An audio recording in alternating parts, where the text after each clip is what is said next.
કોણ માપક. પ્રોટ્રેક્ટર. તમારી કંપાસ પેટીમાંથી તૈયાર આપેલું કોણ માપક જુઓ. તેની વક્ર ધરી 180 સરખા ભાગમાં વિભાજિત કરેલ છે. દરેક ભાગ 1 અંશ જેટલો છે. જમણી બાજુ 0 અંશથી શરૂ કરી ડાબી બાજુના અંતે 180 અંશ લખેલ છે. તે જ રીતે ઉલટા પણ દર્શાવેલ છે. ધારો કે તમારે ખૂણા એબીસીનું માપન કરવું છે. 1. સીધી ધારનું મધ્યબિંદુ જે આકૃતિમાં એમ છે તે ખૂણાના શિરોબિંદુ બી પર આવે તે રીતે કોણ માપકને ગોઠવો. 2. કિરણ બીસી એ કાટખૂણિયાની સીધી ધાર બને તે રીતે કાટખૂણિયાને ગોઠવો. 3. કાટખૂણિયા પર 2 માપ છે. સીધી ધાર સાથે 0 અંશ સંકળાય એટલે કે કિરણ બીસી પર હોય તે રીતે ગોઠવી માપ વાંચો. 4. વક્ર જે બીએ પર દેખાય છે તે વક્રની ધાર પરનું માપ એ આપેલા ખૂણાનું માપ દર્શાવશે. આપણે લખીશું માપ ખૂણો એબીસી બરાબર 40 અંશ અથવા સરળ રીતે માપ ખૂણો એબીસી બરાબર 40 અંશ.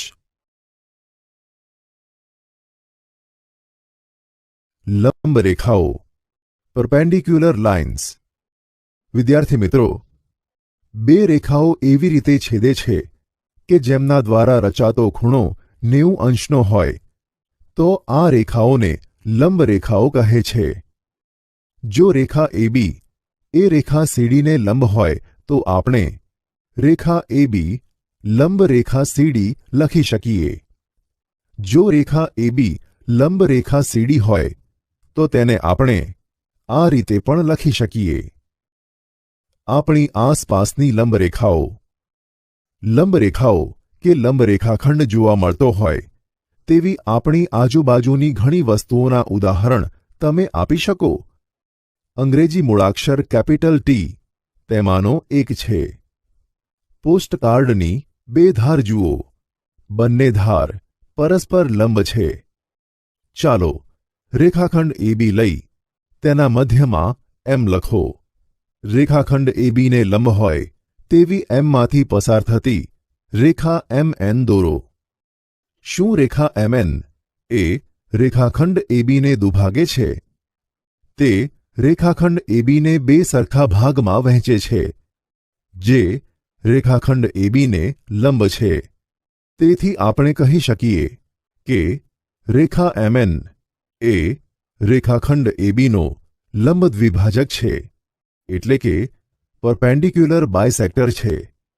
હવે પછી તમે તેની રચના શીખશો.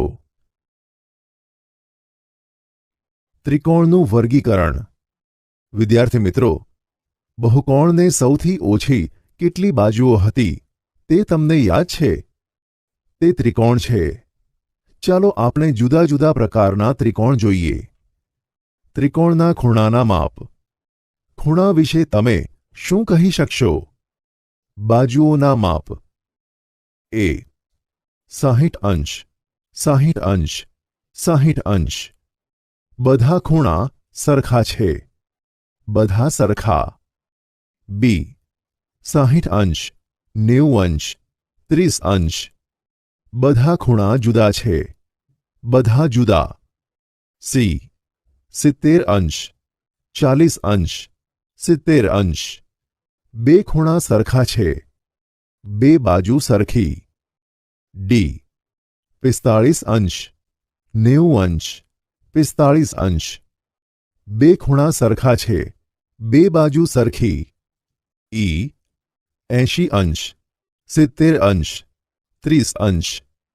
બધા ખૂણા જુદા છે. બધા જુદા.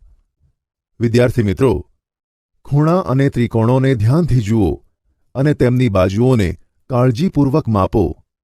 તેમાં કઈ વિશેષતા છે? તમે શું શોધી શક્યા? વિદ્યાર્થી મિત્રો, ત્રિકોણ કે જેમાં બધા જ ખૂણાઓ સરખા હોય. જો ત્રિકોણના બધા ખૂણાઓ સરખા હોય તો તેની બાજુઓ પણ સરખી. ત્રિકોણ કે જેમાં 2 બાજુઓ અને 2 ખૂણાઓ સરખા હોય.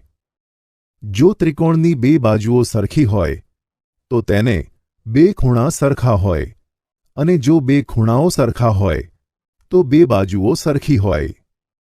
જો ત્રિકોણની એક પણ બાજુ સરખી ન હોય તો ત્રિકોણના કોઈ પણ બે ખૂણા સરખા હોતા નથી. ત્રિકોણની ત્રણેય બાજુઓ અસમાન હોય તો તે ત્રિકોણના ત્રણેય ખૂણા પણ જુદા હોય.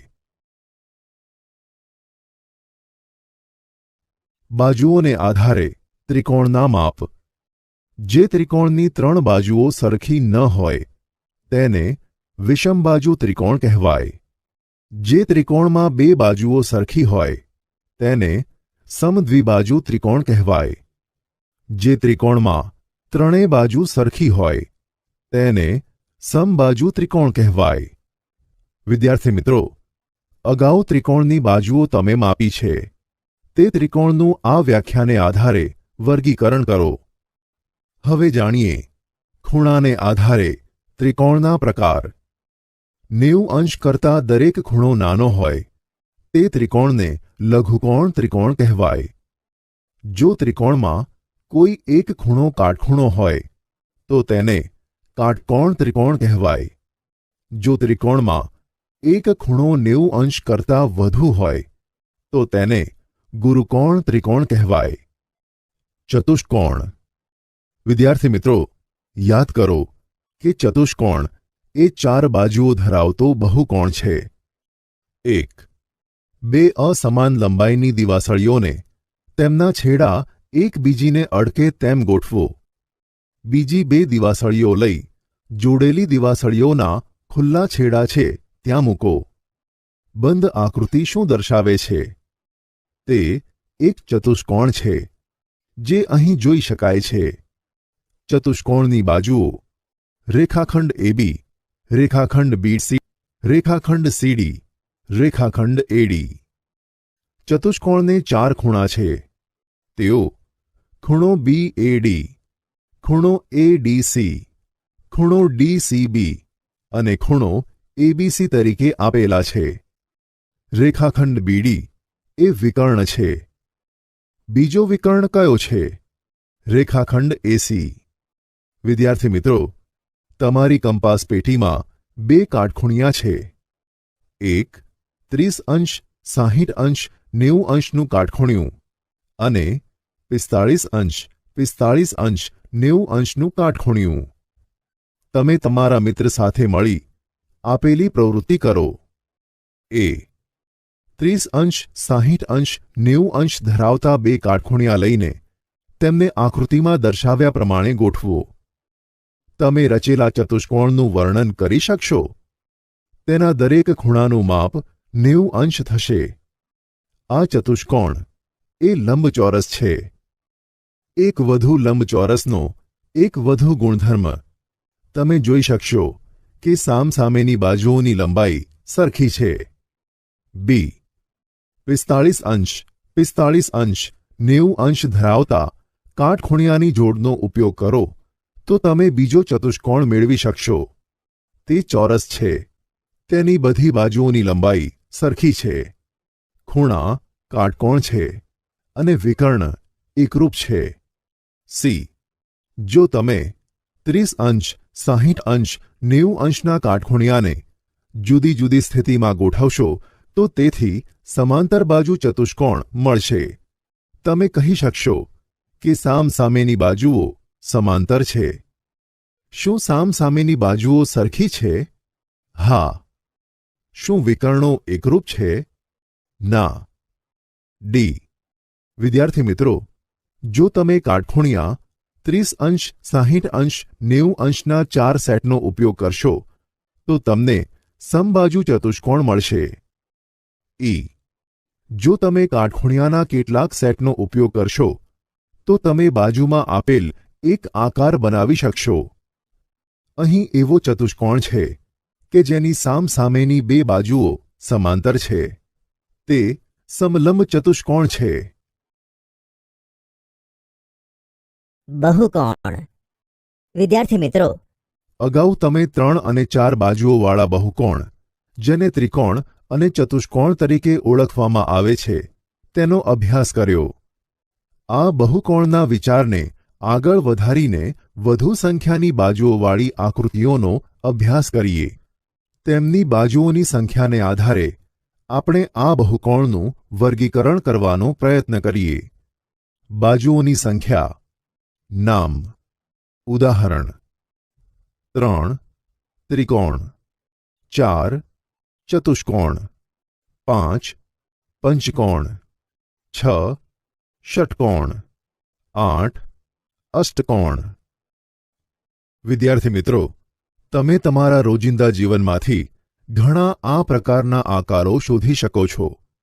બારીઓ, બારણા, દિવાલો, અલમારીઓ, બ્લેકબોર્ડ, નોટબુકો આ બધા જ મોટે ભાગે લંબચોરસ આકારમાં હોય છે.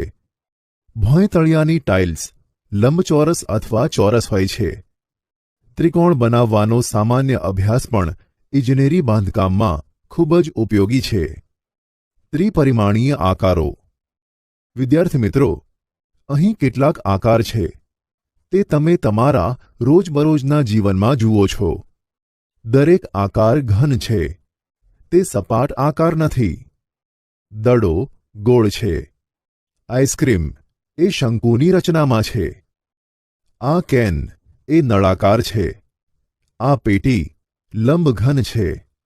રમવાનો પાસો એ ઘન છે. આ આકાર પિરામિડનો છે. ફલક, ફેસિસ, ધાર, એજીસ અને શિરોબિંદુઓ, વર્ટિસિસ. ત્રિપરિમાણીય આકારોના ઘણા કિસ્સાઓમાં આપણે તેને ફલક, ધાર અને શિરોબિંદુ સ્પષ્ટ રીતે ઓળખી શકીએ છીએ. ફલક, ધાર અને શિરોબિંદુ જેવા આ પદોનો આપણે શું અર્થ કરીએ છીએ? ઉદાહરણ તરીકે એક ઘન લો. ઘનની દરેક બાજુ કે જેને સમતલ સપાટી છે તેને સમતલ ફલક, સામાન્ય રીતે ફલક અથવા સપાટી કહેવામાં આવે છે. જે રેખાખંડમાં આ બે સપાટીઓ મળે છે તેને ધાર કહે છે. આ ધારો જે બિંદુએ મળે છે તેને શિરોબિંદુ કહે છે. બાજુમાં પ્રિઝમની આકૃતિ છે. તમે પ્રયોગશાળામાં તેને જુઓ છો. તેને એક ફલક ત્રિકોણ છે. તેથી તેને ત્રિકોણીય પ્રિઝમ કહે છે. ત્રિકોણીય ફલકને તેના આધાર તરીકે પણ ઓળખવામાં આવે છે. પ્રિઝમને બે એકરૂપ આધાર હોય છે, જ્યારે બીજું ફલક લંબચોરસ હોય છે. જો પ્રિઝમને લંબચોરસ આધાર હોય તો તેને લંબચોરસ પ્રિઝમ કહે છે. તમે લંબચોરસ પ્રિઝમને બીજા કોઈ નામથી ઓળખી શકશો? પિરામિડ એ એવો આકાર છે જે એક આધાર ધરાવે છે. બીજા ફલકો એ ત્રિકોણ છે. નળાકાર, શંકુ અને ગોળાની ધાર સીધી હોતી નથી, વર્તુળ હોય છે. શંકુનો આધાર કેવો છે? તે વર્તુળ છે. નળાકારને બે આધાર હોય છે. તે વર્તુળ આકારો છે. અલબત્ત, ગોળાને બે સપાટ ફલક નથી.